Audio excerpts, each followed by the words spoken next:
अस्सलाम वालेकुम, कैसे हैं आप सब। आज मैं आपके साथ बहुत ही डिफरेंट, बहुत ही यूनिक रेसिपी शेयर कर रही हूँ। ये खस्ता बीफ पफ पेस्ट्री रेसिपी।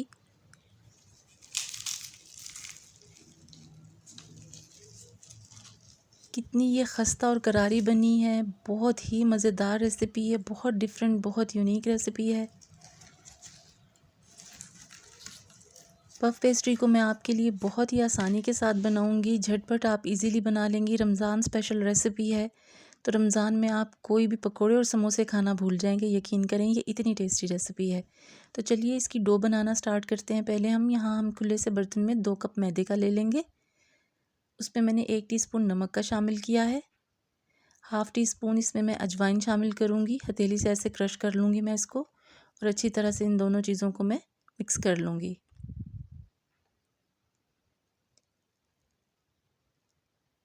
यहाँ पर मैंने घी को मेल्ट कर लिया है। 2 टेबलस्पून मैं घी इसमें ऐड करूँगी और अच्छी तरह से इसको मिक्स करूँगी। यहाँ पर घी की क्वांटिटी परफेक्ट होनी बहुत ज़रूरी है, तभी आपकी ये पफ पेस्ट्री जो है बहुत ही खस्ता और करारी बन के तैयार होगी। अच्छी तरह से 2 टेबलस्पून घी को मैं मिक्स करूँगी और चेक करेंगे हम कि हमारी मुट्ठी से ऐसे ये बंद होके इकट्ठा हो रहा है। नहीं, यहाँ पर मुझे कम लग रही थी घी की मिकदार, तो मैं इसमें 1 टेबलस्पून और ऐड करूँगी। देखिए अभी ये बिखर रहा है। जब तक कि हल्के हाथ से मुट्ठी बंद नहीं जाती तब तक हमने इसको घी इसमें डालना है। तो अब 1 टेबलस्पून मैंने इसमें और डाल दिया है। तो इंशाल्लाह अब इसकी परफेक्ट हो जाएगी क्वांटिटी घी की। हल्के हाथ से इसे बस अच्छी तरह से मैं मिक्स करूँगी और इसको फिर देखेंगे हम मुट्ठी बांध के। अगर ये हल्के हाथ से बन जाता है, ये देखिए परफेक्ट है। अब इसको हम दोनों हाथों की हथेलियों से ऐसे मसल मसल के मिक्स करेंगे, ताकि जो घी है वो अच्छी तरह से इस मैदे में मिक्स हो जाए। इसी तरह से ये बहुत खस्ता और क्रिस्पी करारी बन के तैयार होंगी। तो ये वो वाला प्रोसीजर बहुत ही इम्पॉर्टेंट है, इसीलिए मैं वीडियो कहीं से स्किप नहीं कर रही। वीडियो थोड़ी लंबी हो गई है, तो इसीलिए कि मैं इसका कुछ भी हिस्सा स्किप ना करूं। और ये देखिए हल्के हाथ से भी कितनी अच्छी मुट्ठी बन गई थी। अब यहाँ हल्का हल्का सा मैं पानी इसमें ऐड करूँगी। रूम टेम्परेचर वाला पानी लेना है आपने। बस थोड़ा थोड़ा पानी, 1 से 2 टेबलस्पून जितना आप इसी तरह हथेली पे डालते रहें और इसको मिक्स करते रहें। बहुत कम क्वांटिटी जाएगी इसमें पानी की। तकरीबन हाफ़ कप से भी कम पानी में ये हमारा जो आटा है वो अच्छे से गूँध के तैयार हो जाएगा। अब यहाँ आपने ये चीज़ चेक करनी है कि आपने डो बहुत ज़्यादा सख्त भी नहीं करनी और नरम तो बिल्कुल भी नहीं होनी चाहिए। एक अच्छी सख्त डो हमें चाहिए यहाँ पर। बस इसको हल्के हल्के हाथों से हम ऐसे मिक्स करते रहेंगे, दबा दबा के। और यहाँ पानी की क्वांटिटी जो है वो बिल्कुल अब परफेक्ट हो चुकी थी। अब बस इसको मैं ऐसे मसल मसल के अच्छी तरह से गूँध लूँगी। गूँधना इसे बहुत अच्छे तरीके से आपने, जब तक कि एक जान नहीं हो जाता मैदा और ये एक डो की फॉर्म में नहीं आ जाता, तब तक हम इसको ऐसे मसल मसल के अच्छी तरह से गूँध लेंगे। ये देखिए मैं कैसे इसको ज़ोर लगा के गूँध रही हूँ। इस तरह से आप इसको अच्छे से गूँध लीजिएगा।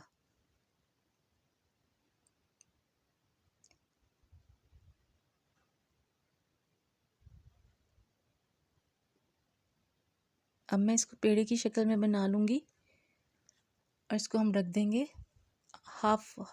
आधा घंटा इसको स्टे देना बहुत ज़रूरी है। ऊपर से घी लगा दूँगी मेल्ट किया हुआ, और इसको मैं ढक के आधे घंटे के लिए रेस्ट पे रख दूँगी।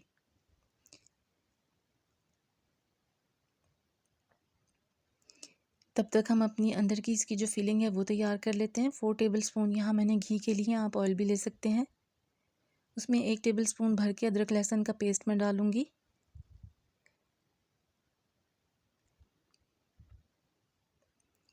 बस एक अच्छी खुशबू आने तक इसको पकाएंगे।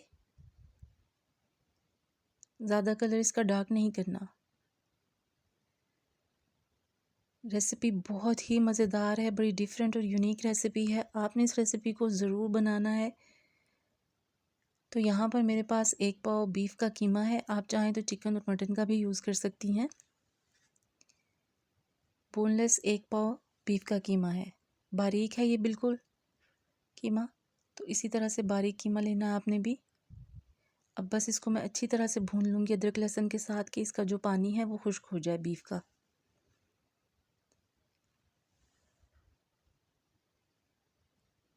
और ये देखिए अच्छी तरह से पानी खुश्क हो चुका है, कलर भी चेंज हो गया कीमे का।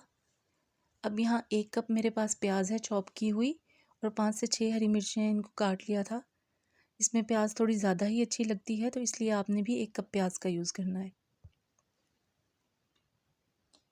प्याज डालने के बाद इसको 3 से 4 मिनट तक मैं अच्छी तरह से फ्राई कर लूँगी। बहुत ज़्यादा कुक नहीं करेंगे हम प्याज को। बहुत टेस्टी, बहुत ही मज़ेदार, क्रिस्पी, क्रंची और करारी सी हमारी ये बीफ पफ पेस्ट्री तैयार होगी।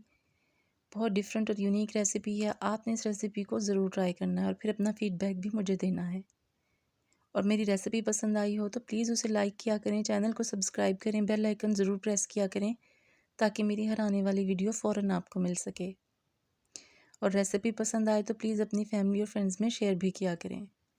अब यहाँ एक लार्ज साइज़ का टमाटर था, नॉर्मल बस कटिंग मैंने उसकी की और इसमें वो शामिल कर दिया, और साथ ही इसमें स्पाइसेस ऐड कर दूँगी ताकि टमाटर के ही पानी में अच्छी तरह स्पाइसेस हमारे पक जाएं। 1/2 टेबल स्पून नमक का जाएगा, आप अपने टेस्ट के अकॉर्डिंग कर सकती हैं।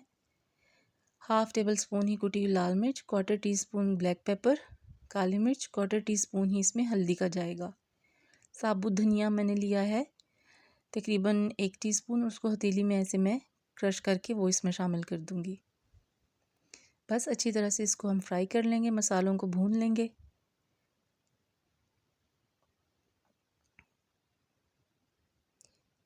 चम्मच से टमाटरों को प्रेस कर लेंगे।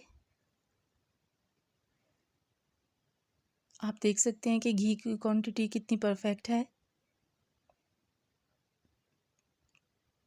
यहाँ पर मेरे पास 1 कप मटर है छिले हुए, अच्छी तरह से इनको मैंने धो लिया था, वो इसमें ऐड करेंगे। और अब मटर डालने के बाद भी इसको मैं थोड़ा सा भून लूँगी अच्छी तरीके से। फिलिंग भी इसकी बहुत टेस्टी बन के तैयार होगी। यहाँ पर अगर आपकी चॉइस है, आप बीफ में बनाना चाहती हैं, चिकन में या मटन में, या फिर आप इसको आलू की फिलिंग के साथ भी बना सकती हैं, वो आप पे डिपेंड करता है। यहाँ इसमें मैंने थोड़ा सा पानी ऐड किया है, तकरीबन 4 से 5 टेबल स्पून पानी के मैंने ऐड किए हैं इसमें, और इसको अच्छे से मिक्स कर दूँगी ताकि जो मटर हैं वो सॉफ़्ट हो जाएं। कीमा तो फिर भी हमारा पक जाएगा, पर मटर इस सीज़न में आपको पता है थोड़े से हार्ड होते हैं। तो 5 से 6 टेबल स्पून इसमें मैंने पानी के डाल दिए, और इसको अब मैं दम वाली फ्लेम पे ढक के पकाऊंगी ताकि मटर अच्छे से सॉफ़्ट हो जाएं। तब तक हम एक स्लरी तैयार करेंगे जिसमें मैंने तकरीबन 6 टेबल स्पून मैदे के लिए थे, और मेल्ट घी मैंने उसमें इतना शामिल करना है कि एक अच्छा पतला सा थिक सा पेस्ट बन जाए। घी की कोई क्वांटिटी नहीं है, वो बस आप अपने अंदाज़े से इसमें शामिल करेंगी कि इस तरह से एक पतला सा बैटर सा इसका तैयार हो जाए। ये बहुत इंपॉर्टेंट स्टेप है, आपने इसी तरह से इसको फॉलो करना है। ये देखिए कितना पतला सा रनी सा इसकी थिकनेस है, आप चेक कर सकती हैं। ये देखिए अब जो आटा हमने गूंद कर रखा हुआ था मैदा, इसके हम पेड़े बनाना शुरू करेंगे। छोटे साइज़ के हम इसके पेड़े बनाएंगे।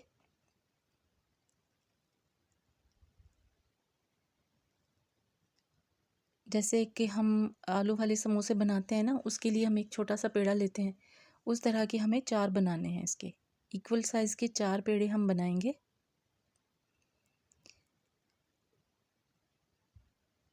ये वाला स्टेप भी मैं कहीं से मिस नहीं कर रही हूँ ताकि आप इसको प्रॉपर देखें इस रेसिपी को।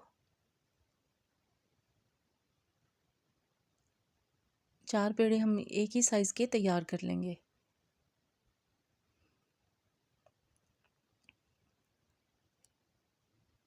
दो कप मैदे में हमारी ये इजीली 12 पफ पेस्ट्रीज बन के तैयार हो जाएंगी। अब एक एक वो पेड़े को उठाते जाएंगे और इसको हम बेलते जाएंगे। नॉर्मल से साइज़ की रोटी जितना हम इसको बेल लेंगे, जितना कि हम आलू वाले समोसे जब बनाते हैं ना ऐसी पट्टी के, उस वक्त हम जितनी थिक रखते हैं इस रोटी को, उतना ही थिक आपने इसको रखना है। बहुत बिल्कुल बारीक भी नहीं और बहुत मोटी भी नहीं, नॉर्मल से साइज़ की इन रोटियों को हम बेल लेंगे, चारों को एक साइज़ का। काउंटर को मैंने अच्छी तरह से साफ़ कर लिया था और उसके ऊपर मैं इजीली इसको अब बेल रही हूँ। थोड़ा थोड़ा मैदा डस्ट करते रहेंगे और इसको हम बेलते रहेंगे। इक्वल साइज़ की रोटियाँ होनी चाहिए, ये छोटी बड़ी नहीं होनी चाहिए। कोशिश करें कि बिल्कुल एक साइज़ बने। चारों रोटियों को मैंने अच्छी तरह से बेल लिया। प्लेट लेके मैंने एक रोटी रख दी है और ये जो पेस्ट मैंने घी और मैदे का बनाया था वो आप स्पैचुला से अच्छी तरह से इस पे लगा दें। एजिस पे, किनारों पे, कहीं से भी खाली नहीं रहना चाहिए। अच्छी तरह से ये पेस्ट हम सब रोटियों पे लगाएंगे।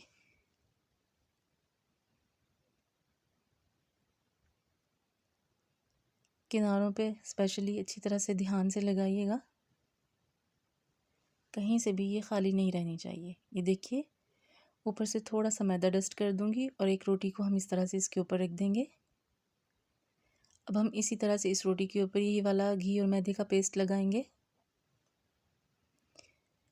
यहाँ पर आपने याद रखिएगा कि घी का ही यूज़ करना है, इसी से ही बहुत खस्ता और क्रिस्पी बनेंगी ये कचौरियाँ। पफ पेस्ट्री बहुत ही शानदार इसका रिज़ल्ट बनकर आएगा।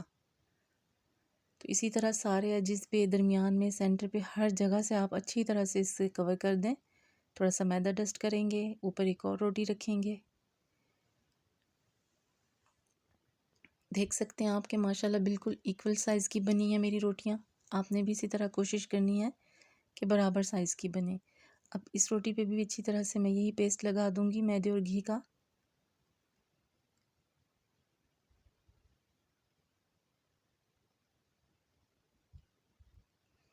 थोड़ा सा मैदा डस्ट करेंगे और अभी लास्ट वाली रोटी भी हम इसके ऊपर रख देंगे। अब इसको तकरीबन 2 से 4 मिनट का रेस्ट देंगे।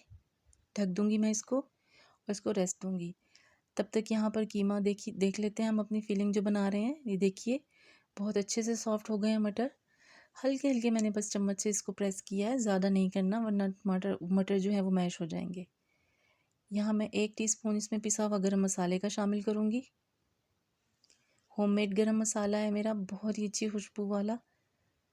तो इसको अच्छे से मिक्स करूँगी और यहाँ पर अब बारीक कटा हुआ हरा धनिया है मेरे पास, तो वो इसमें हम ऐड करेंगे।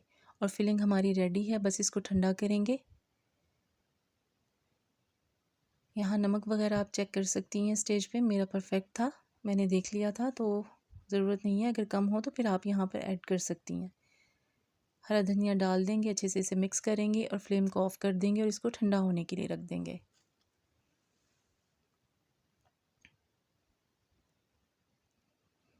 मज़ेदार सी चटपटी हमारी बहुत ही टेस्टी बीफ और मटर की जो फिलिंग है वो रेडी हो चुकी है। अब ये देखिए, जो मैंने प्रोटीन बना के रखी थी उसको रेसिपी मिल गया है तब तक। अब मैं काउंटर पे अच्छी तरह से मैदा डस्ट करूँगी और इनको मैं बेल लूँगी। बिल्कुल पतला हम बेल लेंगे, इतना ही थिक इसको रखना है जैसे कि एक नॉर्मल हमें समोसा की पट्टी को रखना होता है।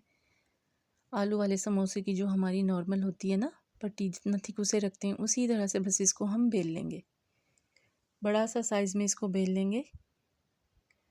बेफ़िक्र हो कि आप आसानी के साथ इसे बेलें, बिल्कुल भी ख़राब नहीं होगी और बहुत ही ज़बरदस्त ही हमारी पफ पेस्ट्री बन के तैयार होगी। ये देखिए कितना अच्छा सा बड़ा सा राउंड मैंने इसको बेल लिया है।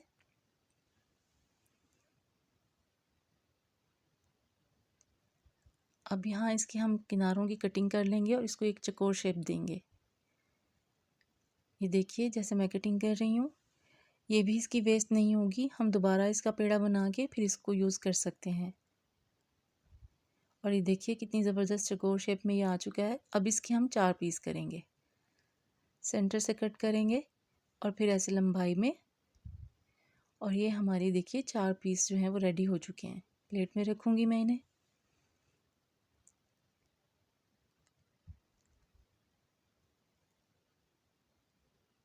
थोड़ा मैं ढक दूँगी और अब मैं दूसरे पेड़े जो मैंने बनाए हैं उनकी भी इसी तरह से प्रॉपर एक बड़ी रोटी बना के और इस पे मैदे का और घी का जो मैं मिक्सचर है वो लगा के इसको भी रेडी करके चारों को मैं रख दूँगी। और यहाँ पे अब फिलिंग हमारी जो है वो ठंडी हो चुकी है। अब बारी आती है इसको बनाने की। बहुत प्यारी शेप हम इसको देंगे, बहुत ही मज़ेदार सी शेप होगी, देखने में भी बहुत प्यारी लगेगी। अब ये करके हम उठाएंगे और इसको हल्का हल्का सा ना आपने बेल लेना है, बहुत ही हल्का हल्का, थोड़ा थोड़ा सा मैदा डस्ट करें ज़रूरत हो तो। इधर हल्के हाथ से आपने इसको बेलना है, दबा दबा के इसको नहीं बेलना। बस थोड़ी सी ये बड़ी हो जाएगी तो ये देखिए अब यहाँ पे सादा पानी मैंने रखा हुआ है एक बर्तन में, बिल्कुल नॉर्मल पानी रूम टेम्परेचर का, वो इसके हम किनारों पर एजेस पे लगा देंगे।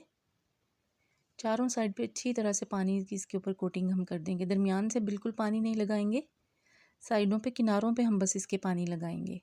और अब इसके अंदर हम फिलिंग रखेंगे, तकरीबन 1.5 टेबल स्पून के करीब इसमें भर के हम अच्छी तरह से फिलिंग का रखेंगे।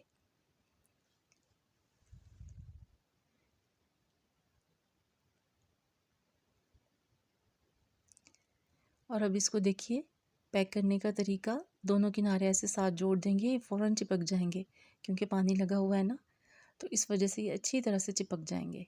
इसकी ये शेप बहुत खूबसूरत लगती है, बहुत ही प्यारी शेप बनेगी, बहुत डिफरेंट होगी। समोसे से और कचौरी से हट कर ये आपकी बीफ पफ पेस्ट्री है। हल्का हल्का सा इसको आप दबा लें ऐसे,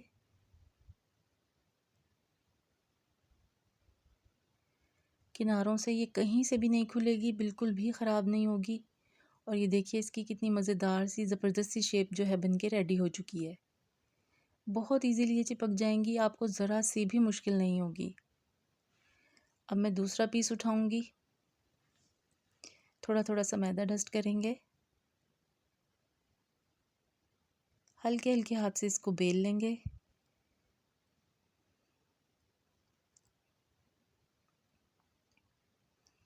इसके भी हम चारों साइडों पे पानी लगा देंगे ताकि ये अच्छी तरह से चिपक जाए। और दरमियान में अब इसकी हम फिलिंग रख लेंगे।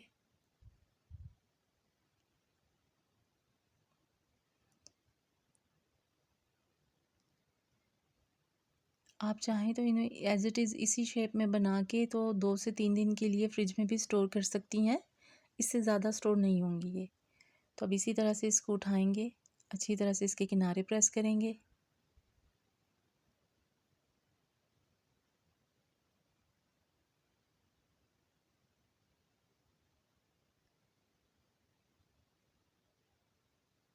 साइडों से अच्छी तरह से दबा देंगे।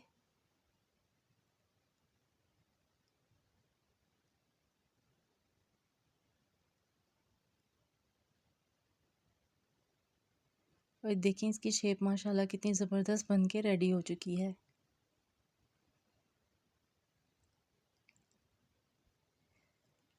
ऑयल मैंने गर्म होने के लिए रख दिया था, मीडियम टू लो फ्लेम पे हम इसको फ्राई करेंगे ताकि अच्छी तरह से अंदर तक पक जाएं और क्रिस्पी हो जाएं।